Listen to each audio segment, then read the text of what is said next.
Good day, everyone. This is Sidney Lefofe of SL Podcast. I'm very excited again today to be sharing information with you, the information that is meant to change your life and make you better. We are here again today. Very excited that we are continuing to do what we love to do, which is sharing information. And today we are on another important topic. It is very critical for us to be understanding some of these things because we get hurt by them. Today's topic is maybe I would be loved syndrome.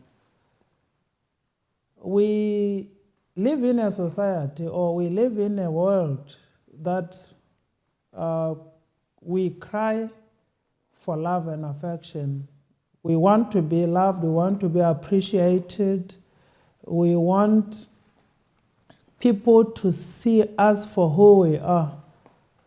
And we have to make it clear that this topic, or the information that we are going to relay today, is based on people who want to do good and who have good intentions. There are people with ill intentions. There are people who live to hurt other people and who are happy with the misery of other people. Those ones, I'm not referring to them. I'm referring to those people who are on the side of goodness, who have inclination on being good and doing good.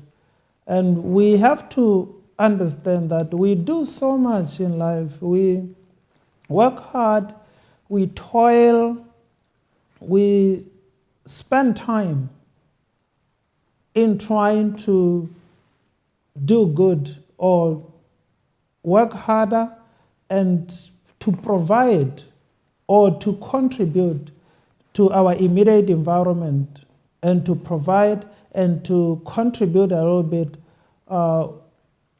for the people in our sphere of influence. These are the things that we do every now and then. We work hard, we do good, and we really do all these things because we have an inclination, or we are inclined to trying to contribute positively to people in our sphere of influence.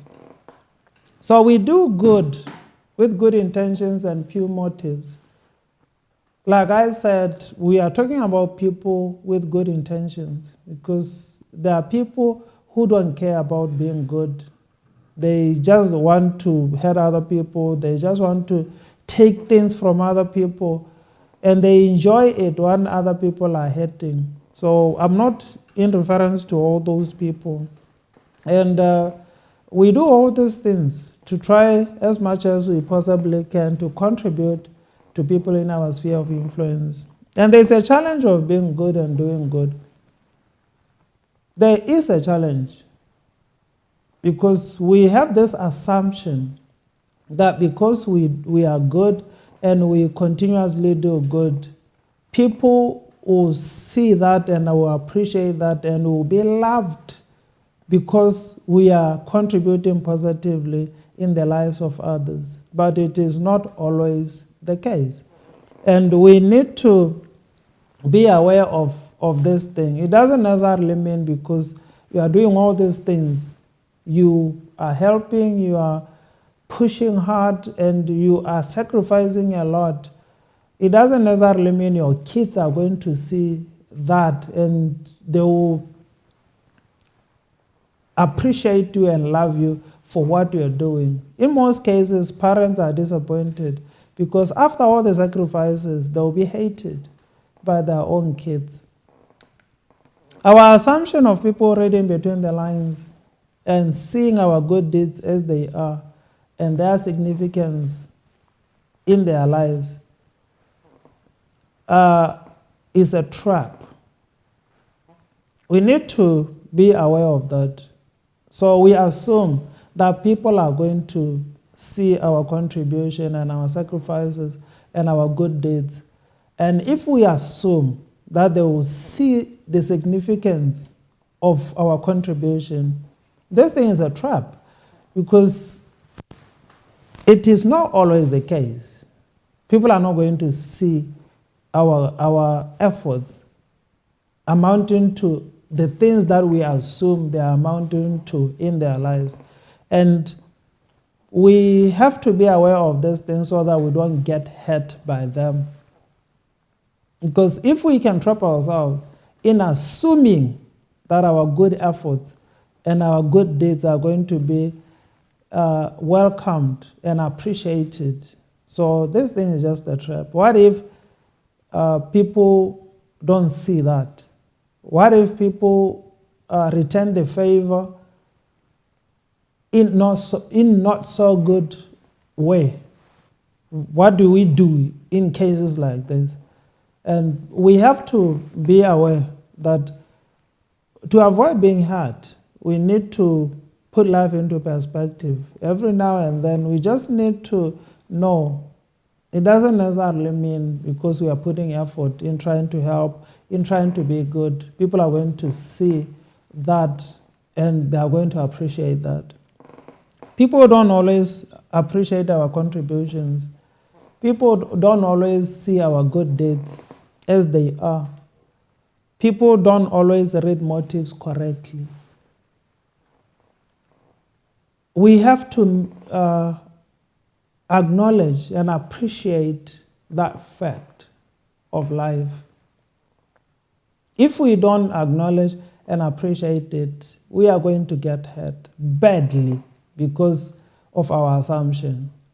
People don't always see what we are trying to do, the way they are supposed to say it. People have their own way of looking at things and their own way of reacting to some things. And there are some people who are evil. It doesn't matter how good we can do to them or for them, they will still return the favor with the evil that is within them or in them. So this is something that we have to make peace with. Sometimes people see what they want to see and how they want to say it. This is a fact. People see what they want to see and how they want to say it. It doesn't necessarily mean because you are doing all the things that you are doing in trying to be good and in trying to do good deeds, people are going to see them for what they are. Sometimes things are not as clear as we assume. This is a fact. We need to understand this and we need to appreciate life for what life is, not what we assume or how we want life to turn out to be. Because a lot of us get disappointed in life because people we have helped, people we have worked hard and sacrificed for, they sometimes don't appreciate our efforts. And instead they can hurt you badly. And the thing that will be hurting you is not the fact that those people are getting back at you, but the fact that you have sacrificed the things that we were supposed to enjoy so that these people can have it better in life. And these are the things, the disappointment that I've done so much and I'm being paid back with an appreciation. This is something that we really need to understand and make peace with. Sometimes things are not as clear as we assume. To some people, will be trying to do good and they'll be reading it as the experience or their experience depicts. This is something that we really need to understand. Things are not as obvious as we think in most cases, and many people are clouded by many things to see clearly. So people can't see clearly because they are clouded by many things. We see many things squinting through the fog. This is how a lot of us see things. We see many things peering through the mist. So things are not clear because we we squint and we peer through the fog and the mist of our misconceptions. We may have gathered a lot of misconceptions along our paths of life, and these things will be biases or things that are hindering us from seeing life for what it is. Even when people are doing what they're supposed to do, you still don't say it because you are squinting or peering through the mist and the fogs of your misconceptions. These are the part of life that we need to understand, especially those who are trying to be good and those who are trying to contribute positively to the people in their sphere of influence and to this world. Our assumptions that we will be loved and appreciated are actually a dangerous affair, and it is a trap. We need to get away from this assumption that doing good will earn you love and appreciation and affection. This thing is a dangerous thing because you are going to be hurt deeply and badly when people return the favor in not so good way. We have to put this thing into perspective. We don't need to get into this trap of assuming. Whenever we do what we do and is appreciated and you feel the love and affection, well and good. But if it doesn't happen, we shouldn't trap ourselves because we'll be hurt badly. We'll be setting ourselves up for sickened hearts. If we do that, if we assume that because of our good deeds, people are going to appreciate life for what it is, and they're going to see what we are trying to do for what it is, we are setting ourselves up for our sickened hearts. Our hearts are going to be sick. We are going to be heartbroken because we assumed that it is automatic, that people are going to see what they're supposed to see the way they're supposed to see it. And our hope could be dashed against the hard surfaces of life because of our assumptions.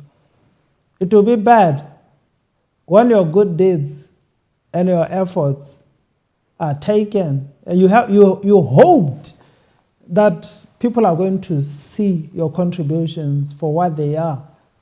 And then your hope is dashed against the hard surfaces and you are broken. Broken because you are trying to be good. Not broken because you deserve to be broken, but being broken because you were trying to contribute positively to people in your sphere of influence.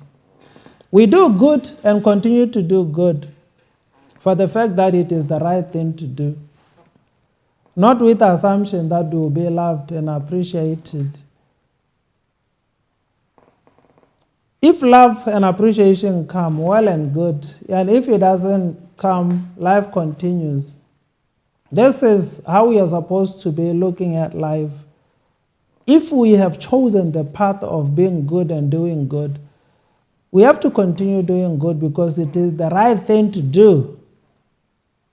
Not with this assumption that I'm doing these things so that I can be loved and appreciated. Because you are going to be disappointed. There are people who are going to appreciate you. There are people who are going to love you for being good. And there are people who are not going to see things that you are trying to do.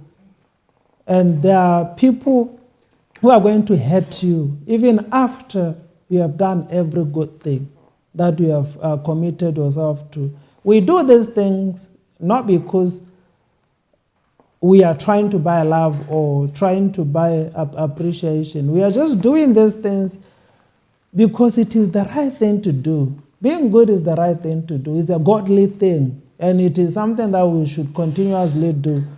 Because if we do good, goodness is going to come our way. And we have to continuously do good. And taking out this assumption that because we have done good, people are going to love us and appreciate us. We do many things with an assumption that we'll be loved and appreciated.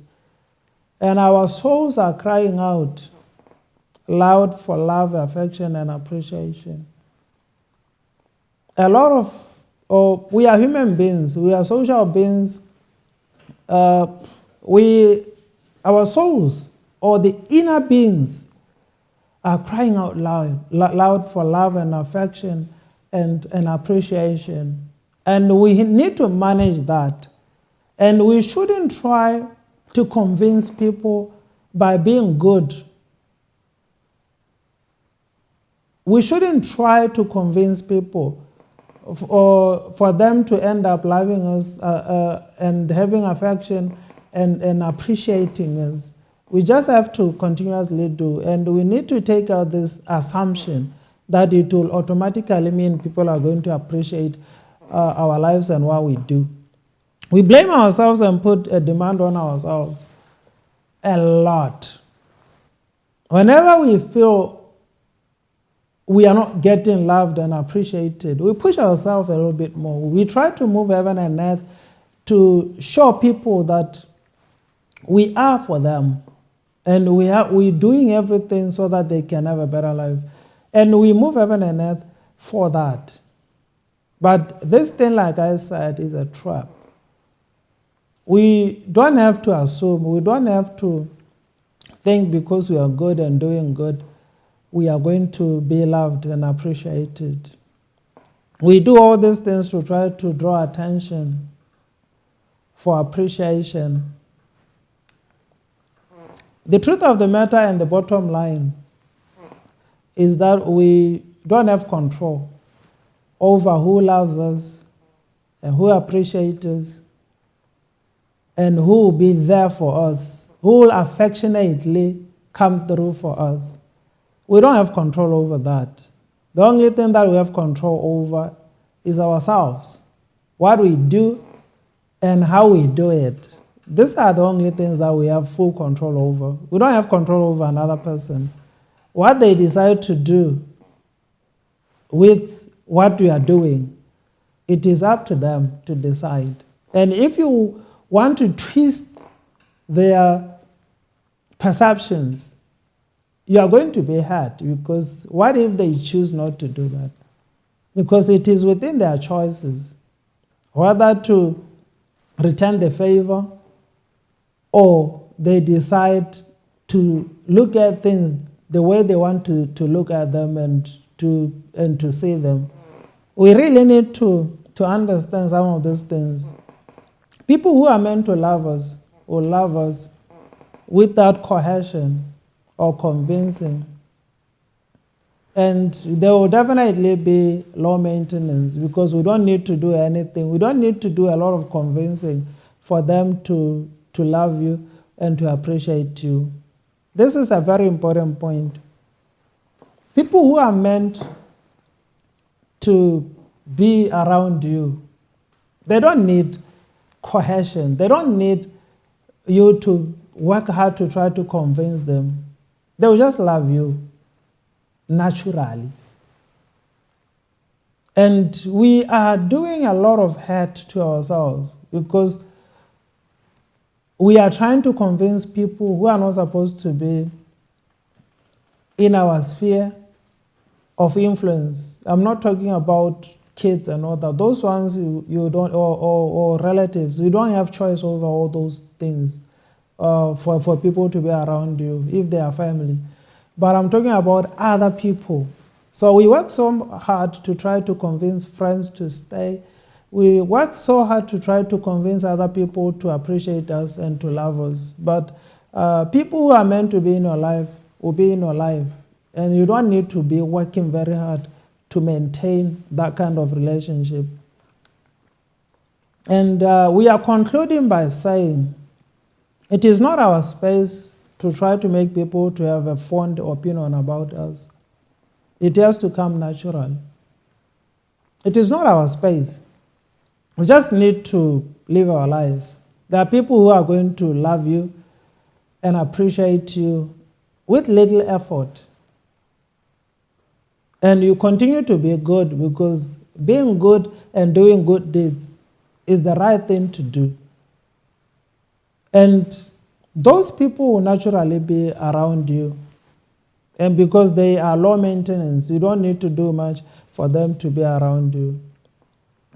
So it is not our space for people to have a fond opinion about us. It has to come naturally. And if it doesn't come, those people are not supposed to be around you. This is the fact of life. We can't trust people who need convincing to love and appreciate us, because they can easily be convinced otherwise. You can't trust people that you have to work hard and sweat to buy their love and affection. Because if you do that, you have to continue to maintain buying their love and affection.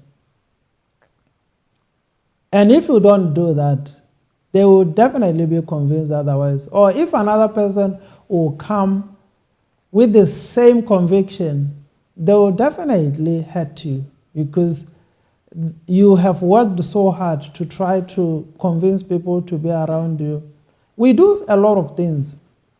We hurt ourselves in trying to convince people, in trying to keep people around ourselves. A lot of people get loans to try to impress. They will do a lot of things. They will not even take care of their own kids, because they are trying to keep another person happy. They are trying to convince another person that they need to love and appreciate them, at the expense of their own kids, at the expense of their own people that they need to be taken care of. All these things are a trap, because after some time, these people are still going to break your heart. Because after hurting other people, after forfeiting your responsibilities, and you still fail to maintain them, they are going to hurt you. That's why we don't need to be making a lot of effort in trying to convince people, or in trying to show a lot of these things for people to love us and to appreciate us. We need to leave the convincing part to God. He's the only one who can prove our worth. God is the only one who can convince other people, and so that they can have a different opinion about us. Whenever God starts doing some stuff, He's the only one who can convince and prove our worth to people who need to be convinced. If we try to do it, it becomes a trap. God is the only one who can change the opinion of the people by being with us and improving our stocks and our value. God is the only one who can do that. He can be with us and He can change our value. He can change our outlook. He can change everything about us. And people will come to realize that God is with us and He is doing good to improve our stakes and our stock and our value. This is something that we really need to understand. Our personal attempt of trying to change people's opinion about us so that we would be loved can be a frustrating experience. And if we are not careful, we will really be frustrated. We have to fully understand this thing, that our attempt to try to convince people in order for them to love us can be a very frustrating experience. And it usually doesn't end very well. We get hurt because we have really sacrificed a lot in trying to keep people around us, in trying to prove that we are worth something. And ultimately, if these people do what they are supposed to do because they were supposed to love you naturally, they will hurt you and you will really be hurt because you have spent what you're not supposed to spend to try to convince people. So it is important to accept the fact that you will be loved and appreciated by some people and unloved and unappreciated by some. We need to make peace with that and accept it as normal. We live in this world.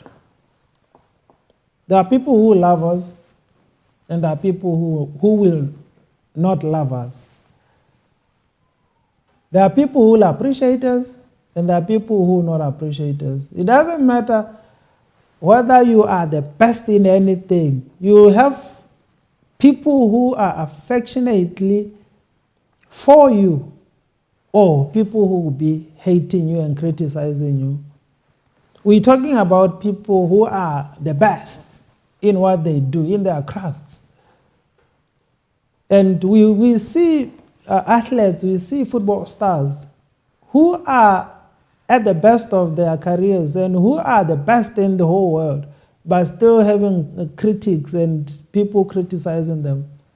There are people who will be for you, and there are people who will be against you. There are people who will love you, and there are people who will unlove you. There are people who will appreciate you, and there are people who will unappreciate you. This thing is a fact of life, and we have to see that as a normal way of life so that we don't hurt ourselves in trying to convince people who will not love us, or people who will love us for some time and hurt us and show us that they didn't love us in the first place. They were just in there for what we can provide for them. This is how life is, and we need to accept that reality about life so that we don't get hurt in the process. Thank you.